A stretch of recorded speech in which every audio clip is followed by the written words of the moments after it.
Assalamualaikum warahmatullahi wabarakatuh. Perkenalkan, nama saya Amelia Selina Putri, kelas A1 Manajemen. Pada kesempatan kali ini, saya akan mempresentasikan atau menjelaskan mengenai teori menurut buku Stephen Robbins. Apa itu motivasi? Motivasi adalah suatu proses yang menghasilkan intensitas, arah, dan ketekunan individu dalam usaha untuk mencapai tujuan. Intensitas sendiri adalah seberapa keras usaha seseorang. Arah yaitu tujuan yang menguntungkan organisasi. Ketekunan yaitu berapa lama usaha seseorang.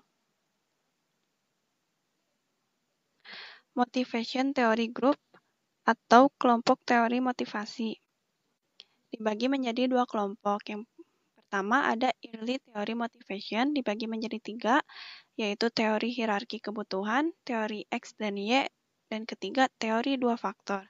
Yang kedua, Contemporary Theory of Motivation. Yang pertama ada teori ERG, yang kedua ada teori kebutuhan David McCulloch, yang ketiga ada teori evaluasi kognitif, yang keempat ada teori penetapan tujuan, yang kelima ada teori penguatan, yang keenam teori keadilan, dan yang ketujuh teori harapan. Yang pertama, teori hierarki kebutuhan. Dalam diri manusia ada 5 hierarki kebutuhan, yaitu fisiologis, keamanan, sosial, penghargaan, dan aktualisasi diri. Jika setiap kebutuhan ini banyak dipuaskan, maka kebutuhan yang berikutnya akan menjadi dominan. Dalam fisiologis itu sendiri, antara lain ada rasa lapar, haus, dan kebutuhan jasmani lainnya. Yang kedua, itu keamanan, antara lain ada keselamatan dan perlindungan terhadap kerugian fisik dan emosional. Yang ketiga, ada sosial, mencangkup kasih sayang, rasa dimiliki, diterima baik, dan persahabatan. Yang keempat, yaitu penghargaan, mencangkup faktor rasa hormat internal seperti harga diri, otonomi, dan prestasi. Yang kelima, ada aktualisasi diri, atau dorongan untuk menjadi apa yang ia mampu, mencangkup pada pertumbuhan, mencapai potensial, dan pemenuhan diri. Kebutuhan tingkat rendah, kebutuhan yang dipenuhi secara eksternal, yaitu kebutuhan fisiologis dan keamanan.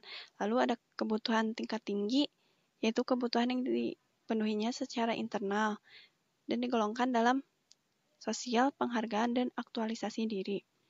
Yang kedua, ada teori X dan Y. Teori X diasumsikan bahwa karyawan tidak menyukai kerja, kurang berambisi, menghindari tanggung jawab, dan harus diarahkan dan dipaksa untuk berprestasi. Sedangkan teori Y diasumsikan bahwa karyawan menyukai kerja, bertanggung jawab, mampu membuat keputusan, mengarahkan diri sendiri, dan mampu mengendalikan diri. Menurut teori X, ada 4 pengandaian yang dipegang para manajer adalah sebagai berikut. Karyawan secara inheren tidak menyukai kerja, dan bila mana begitu akan mencoba menghindarinya. Lalu yang kedua, karena karyawan tidak menyukai kerja, mereka harus dipaksa, diawasi, atau diancam dengan hukuman untuk mencapai tujuan. Yang ketiga, karyawan akan menghindari tanggung jawab dan mencari pengarahan formal bila mana dimungkinkan.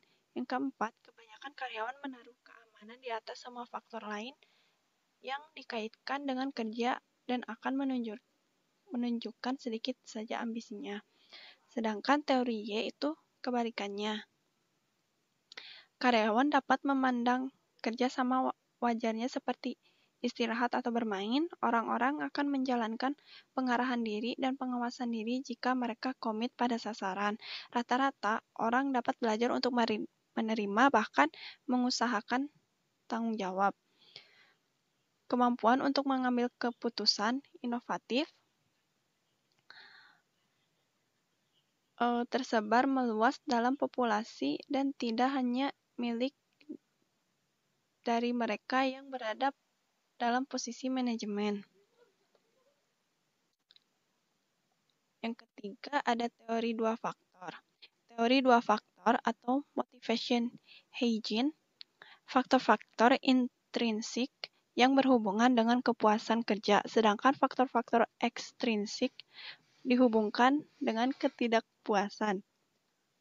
Faktor higien, faktor-faktor yang sering memberikan kepuasan kepada karyawan seperti kebijakan perusahaan dan administrasi, pengawasan, gaji di mana ketika sesuai dalam suatu pekerjaan akan menenteramkan pekerja. Jika tidak sesuai, maka orang-orang tidak akan terpuaskan. Dan ini masuk ke kelompok yang kedua, yaitu Contemporary Theories of Motivation, atau teori kontemporer mengenai motivasi. Yang pertama ada teori IRG. Ada 3 kelompok kebutuhan inti, yaitu eksistensi, hubungan, dan pertumbuhan. Konsepnya, lebih dari satu kebutuhan dapat beroperasi pada saat yang bersamaan. Jika kebutuhan pada tingkat yang lebih tinggi tidak dapat dipenuhi, maka keinginan untuk memuaskan kebutuhan di bawahnya akan meningkat.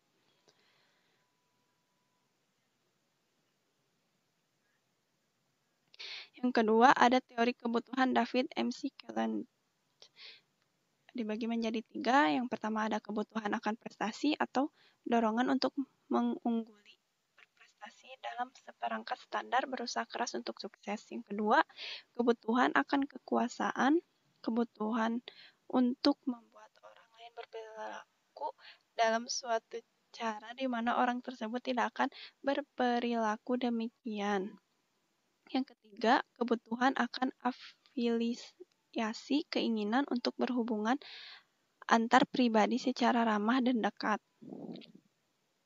Selanjutnya ada teori evaluasi kognitif, yaitu penyediaan penghargaan ekstrinsik untuk perilaku yang sebelumnya hanya secara intrinsik telah diberi penghargaan, cenderung menurunkan tingkat motivasi. Intrinsik itu termasuk ke dalam tanggung jawab dan kompetensi, sedangkan ekstrinsik termasuk ke dalam gaji dan promosi. Selanjutnya ada teori penetapan tujuan. Teori yang menyatakan bahwa tujuan yang khusus dan sulit dengan umpan balik akan menimbulkan kinerja yang lebih tinggi. Faktor yang mempengaruhi tujuan kinerja yaitu komitmen tujuan, keefektifan diri yang memadai, karakteristik tugas, dan budaya sosial. Sedangkan keefektifan diri yaitu kepercayaan individu bahwa mereka mampu melakukan suatu tugas.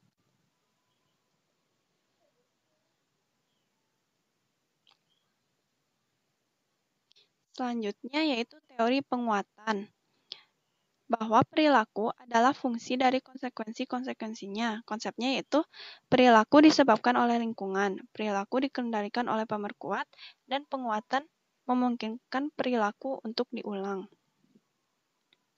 Selanjutnya ada teori keadilan.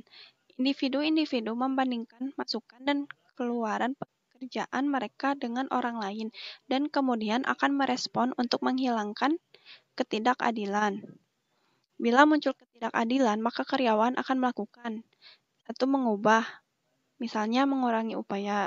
2. Mengubah, misalnya memproduksi dengan kuantitas tinggi tapi menurunkan kualitas. Lalu mengubah pembanding. Mungkin gaji saya tidak sebaik X tapi lebih baik dari Y. Mendistorsikan persepsi mengenai diri. Contohnya, saya merasa bekerja dengan normal tapi sekarang saya sadar saya bekerja terlalu keras dibandingkan orang lain. Berikutnya, mendistorsikan persepsi mengenai orang lain. Contohnya, pekerjaan X tidaklah begitu penting seperti pekerjaan saya. Dan yang terakhir, mengubah situasi, contohnya keluar dari pekerjaan.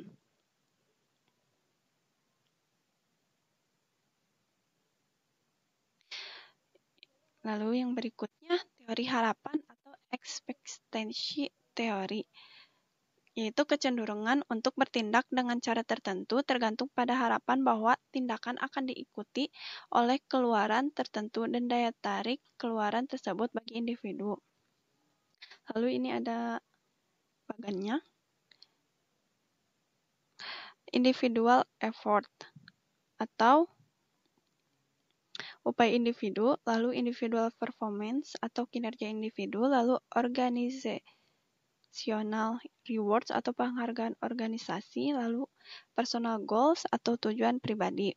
Yang pertama, effort performance relationship, hubungan upaya dan kinerja. Yang kedua, performance reward relationship, hubungan kinerja dengan penghargaan. Lalu yang ketiga, reward personal goals relationship, hubungan penghargaan dan tujuan pribadi. Selanjutnya ada teknik motivasi pendekatan pekerja. Yang pertama ada pendekatan tradisional.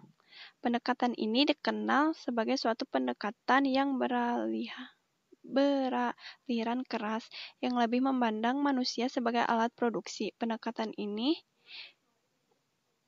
dari asumsi McGregor tentang yang dikenal dengan teori X. Teori X mengasumsi bahwa karyawan pada dasarnya tidak suka bekerja, dan jika mungkin ia menghindari pekerjaannya. Karena ia tidak suka bekerja, maka ia harus dipaksa, dikendalikan, atau diancam dengan hukuman supaya bekerja untuk mencapai tujuan.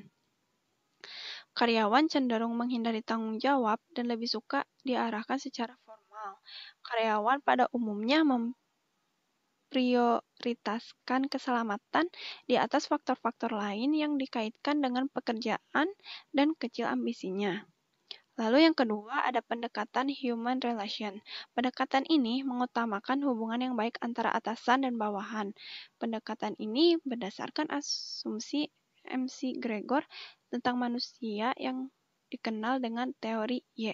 Teori Y mengasumsikan bahwa karyawan dapat memandang pekerjaannya sebagai hiburan atau permainan. Orang akan melaksanakan sendiri arah pekerjaan dan pengendaliannya jika dia merasa komit dengan tujuan. Orang pada umumnya mau belajar untuk bertanggung jawab, bahkan mencarinya. Yang keempat ada kreativitas, yaitu kemampuan untuk membuat keputusan yang baik tersebar luas di kalangan masyarakat dan tidak semata-mata merupakan fungsi manajemen saja. Lalu yang ketiga ada implicit bargaining. Pendekatan ini merupakan kombinasi dari pendekatan tradisional dan pendekatan human relation dengan maksud untuk menutupi kelemahan dari masing-masing pendekatan dan memanfaatkan kelebihannya. Yaitu dalam pendekatan implicit bargaining ini seolah-olah ada perjanjian yang tidak tertulis antara pekerja dan pihak pimpinan mengenai hal-hal apa yang menjadi tugas dan yang harus dikerjakan oleh pekerja. Kalau perjanjian dilanggar, maka pihak pimpinan berhak menghukum dan kemudian memberikan pengawasan yang ketat. Sebaliknya, jika pekerja telah melaksanakan pekerjaannya dengan baik, namun pihak pimpinan memberikan pengawasan yang ketat, maka para pekerja berhak untuk protes.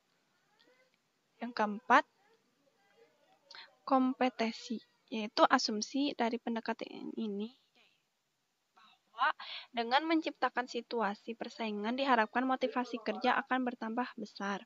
Dalam menciptakan situasi persaingan digunakan intensif. Intensif yaitu faktor-faktor eksternal yang oleh individu dipandang dapat memenuhi atau memuaskan kebutuhan-kebutuhan yang dirasakan. Yang kelima, motivasi internal, yaitu keadaan yang paling optimal adalah bila mana atasan dapat membangkitkan motivasi internal dalam diri pekerja. Hasrat untuk bekerja dengan baik tidak lagi ditentukan oleh imbalan atau hukuman yang berasal dari luar dirinya. Sekian penjelasan dan presentasi dari saya. Mohon maaf bila banyak kesalahan dan kesalahan kata.